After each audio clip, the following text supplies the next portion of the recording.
कोई हमारे साथ छल करता है, कोई हमें पीड़ा देता है, तो तन दुख से और मन प्रतिशोध से भर जाता है।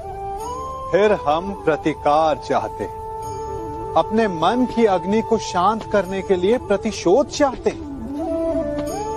और यही हम सबसे बड़ी भूल कर बैठते हैं। तो क्या किया जाए? इसका केवल एक ही उपाय है और वो है क्षमा। यदि प्रतिकार चाहिए तो प्रतिशोध भुला दीजिए और न्याय की ओर अपने पग बढ़ाइए, क्योंकि यही वास्तविक प्रतिकार है। हम अपनी सोच और संसार की मान्यता के अनुसार अपने विचार बनाते हैं। जैसे सत्य कहना धर्म है, असत्य कहना पाप, सहनशीलता धर्म है और क्रोध करना अधर्म, उपकार करना, जीवों पर दया करना धर्म है और निष्ठुर होना अधर्म। परंतु क्या यही सत्य है? क्या कभी कभी परिस्थितियां इन आवेशों को उल्टा नहीं कर देती? करती है। यदि इस संसार में कुछ धर्म है, कुछ पुण्य है, कुछ महान है, तो परिस्थिति के अनुसार चलना। जटायु स्मरण है आप सबको, वो जिन्होंने रावण पर क्रोध किया था, उस पर आक्रमण किया था। उस समय जटायु का क्रोध पाप नहीं था, धर्म था। इसीलिए अंत में उन्हें भगवान राम की गोद मिली।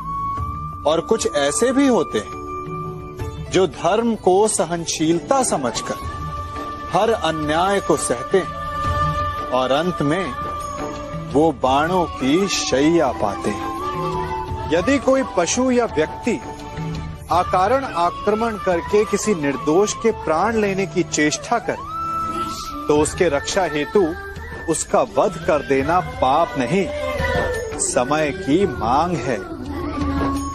क्योंकि आक्रमण भी आत्मरक्षण ही है।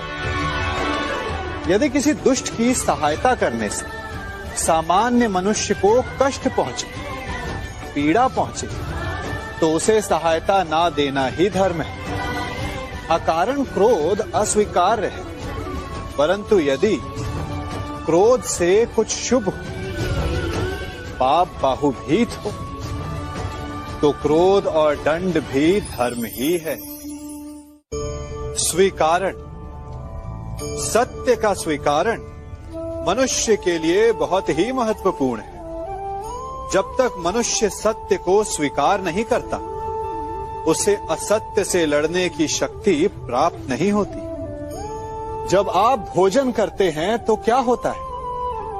आपका पेट स्वीकारता है कि वो भर चुका है और आप भोजन करना बंद कर देते हैं।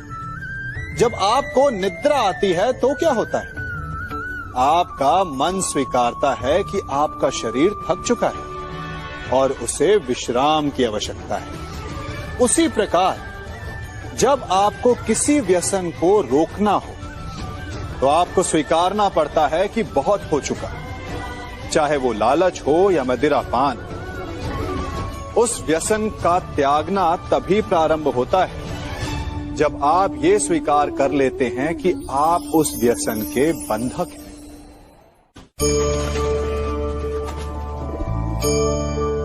इन पक्षियों को देख रहे हैं आप? इनका उड़ना वायु में इतना संतुलन मुक्त कर देता है ना? इन्हें उड़ते देख आपके मन में भी इच्छा होती होगी कि इन्हीं की भांति आप भी स्वतंत्रता से उड़ पाएं। ईर्ष्या होती है ना, जब आप इन्हें खुले आकाश में ऐसे विचरण करते देखते हैं। पर कभी सोचा है, इस उड़ान को, इस स्वतंत्रता को पाने के लिए कितना परिश्रम, कितना अभ्यास किया होगा इन्होंने? आकाश में उड़ने से पूर्व धरती पर कितना गहन परिश्रम किया होगा इन्होंने? इनके माता पिता ने पहली बार जब इन्हें पंख फड़फड़ाने को उकसाया होगा, तो कितनी बार घिरे होंगे। पहली बार वायु में उड़ते समय कितना भय लगा होगा इन्हें। अपनी पहली उड़ान के पश्चात धरती पर उतरते समय गिरकर कितनी चोट खाई होगी।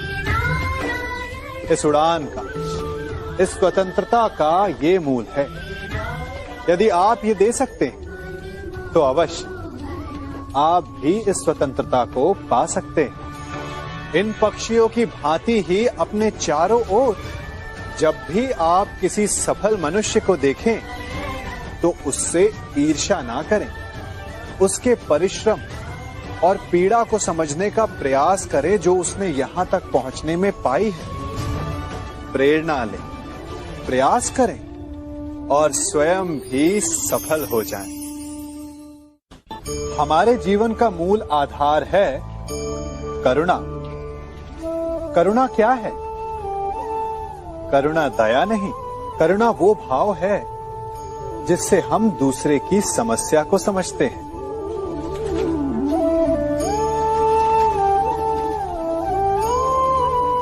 उसकी कठिनाई को अनुभव करते हैं।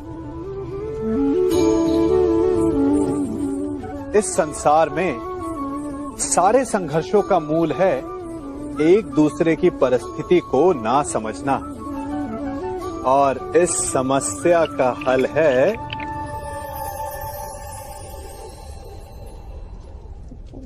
करुणा। करुणा किसी पशु पक्षी के प्रति हो या किसी मनुष्य के प्रति, ये आपके जीवन में कलेश और संघर्ष जैसी भावनाओं को दूर रखती है। और जिस दिन आप दूसरे को करुणा के दृष्टिकोण से देखेंगे, आपको उसकी समस्या समझ आएगी और उसे आपकी, और उस दिन हर संघर्ष का अंत हो जाएगा।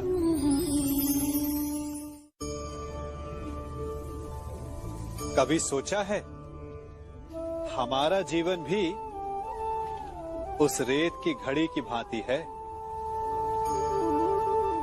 जो रेत नीचे गिर चुकी है वो हमारा अतीत है, जो अब भी ऊपर है वो हमारा आने वाला भविष्य है, और वर्तमान ये संकुचित स्थल है जहां से धीरे धीरे करके रेत गिर रही है। अर्थात हमारे पास जीने के लिए